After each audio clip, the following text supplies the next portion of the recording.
Have you ever used mob wife as a keyword in one of your descriptions? Welcome back to Sale Resell Sold. My name is Heather. We are part-time resellers. We started on eBay. We recently started cross-posting on Mercari, Depop, and Poshmark. We're going to do our weekly top 10, just like we always do. Number 10 is Squishmallow's 5 Nights at Freddy's, Classic Freddy. This sold for our full asking price of $24.88 on eBay. Our cost of goods was $6 and our profit was $15.82. I picked these up because FNAF merchandise is hard to find. My kid cannot be the only person looking for it. We grabbed a bunch of these. If you're looking for FNAF Squishmallows, please, we've got them. And we also got a postal refund on this one. Our postal worker tends to put stuff on the scale, but it's also still sitting on the counter. And we've gotten several postal refunds, we think, due to this. I don't care. She definitely doesn't care. Not about us. She's the super nicest. We love her. Every holiday we bring our postal workers treats to the post office because we spend so much time there. Yeah, we appreciate her. We like getting $1 or $2 back every once in a while because she just didn't fully put the box on the scale. Number 9, Creative Minds, Marvel Education Plush, basket of 6 babies, multicultural. I got this in my free group. Somebody had put a bunch of stuff on the side of the road and they're like, first come, first serve. And I looked at my husband and said, get in the car, we're going. And we got a lot of great stuff. And it hasn't sold. And that's cool. I don't mind. It will. But this sold on Poshmark for our full asking price of $20. No cost of goods, so it's $16 profit. Number 8, Levi's jean jacket, boy, size 10-12, Sherpa lined, trucker, chore barn, all the things. This sold on Poshmark for $20. I had it listed for $29.88, or on Poshmark it would have been $30. There was no ROI because or cost of goods because I can't remember what I paid for it. I picked it up for my youngest and it was a hard no. No.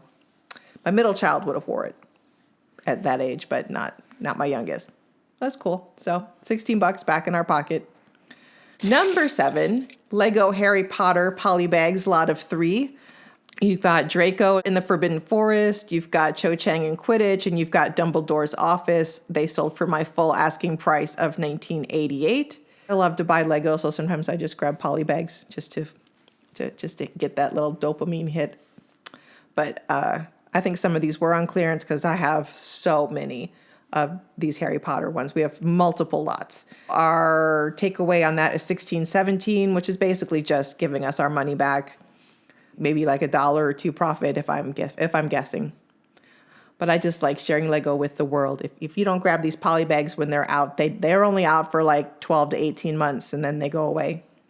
They also come with free Legoland tickets for your kids. So that's always something to keep in mind. Number 6, Izod Advantage Performance Button-Down Shirt, men's 2XL. This sold on eBay for an offer of $25. I had it listed for $29.88.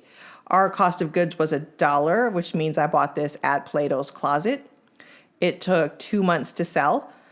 And our ROI was $1,646 with a profit of $1,646. Number 5, Huckberry Gray's Wool Indoor-Outdoor Slipper Boots, men's size 11. These were cool. They got little leather back straps and I forget where they're made, but they're expensive little booties. These were barely worn. If they were worn, they look brand new. I might have had them listed as new. I had them listed for $59.88 and somebody sent a $45 offer. I did pay $15 for these at Goodwill, but I could tell that they were good quality and it was worth the $15. Oh, made in Portugal. So nice, right? And so our profit on that was $17.23 and our ROI was 115% and it took 5 days to sell. Number 4, Room Essentials Twin Extra Long Jersey Sheet Set, yellow. We've had these for a very long time. My two older kids are both 6 foot plus. One is 6'5". I think the other one might be 6'2", 6'3". So at one point, one of them had an extra long twin because his bedroom was really small. They sold for our full asking price of $24.88. They were listed for almost a year, which is fine because they've been in my house for at least a decade. 15 years maybe even. I mean, we've had them a long time. Our net profit on that is $20.13. Like I said, it took almost a year to sell. I mean, they've been sitting here for that long anyway. I don't mind them sitting for another 10 months waiting for them to sell. Number 3, Isaac Mizrahi for Target T-strap color block pumps, size 11. These were mine. I maybe wore these twice because I'm also tall. Heels make me even taller. So I just don't wear them. I wear belly flats if I'm dressing up. I've had these for a long, long time. These are easily 15 years old. They were listed for 6 months. I had them listed for $29.88 and somebody sent a $23 offer and I took it. I was like, sure, have them, they're yours. So our net profit on that is $21.27 because these were out of my closet. I wore those. Number 2, Free People About Town leopard coat, women's size medium, hooded faux fur, mob wife. We got this at the estate sale with the woman who was emotionally attached to her stuff, and we got emotionally involved with her emotional attachment and paid way too much for her stuff. So the cost of goods on this was $25, which seems like, wow, that's not bad because you sold it for $125 and your profit is $70. Yeah, but we've had a few flip-flops. So I had my husband run the numbers and we are close. We're like $150 away from getting our money back and still having 20 plus items to sell. But it could go either way, whether they make us money or whether they don't. We are definitely going to break even. But I really wanted to use mob wife as a keyword, which I didn't know when I got this jacket. I saw somebody else say that these faux fur coats have a good, like, that kind of mob wife is a great keyword for that. And I was like, oh God, I can't wait to use that. Anyway, it took just under 2 months to sell. And like I said, our profit was $70 after taking a $125 offer. So, and that was a good one. And it's a cute coat. Number 1, Run Disney 2021 Princess Half Marathon Weekend Virtual Box. 4 medals, 3 shirts. When we went into lockdown, Disney kept putting these out so you could go out and do virtual races at your own pace, at your own leisure. And then you got the boxes and whatnot. This was one of them. I have 2 others. One's Star Wars and the other one, I think it's Pixar, but I can't remember for sure. I never did it. I got even lazier during COVID. This sold for our full asking price of $199.88 in just over a year. And again, they'd been sitting in my house for 4 years. So what's another year? Our profit on that was $149.84, which, if I'm being honest, probably isn't what I paid for it. But that's fine. Again, it's out of my house. I got some money back for it, so I'm cool with it. There you have it. That's our top 10. This is week 40 of the year. We sold 31 items this past week with a net profit of $598.17.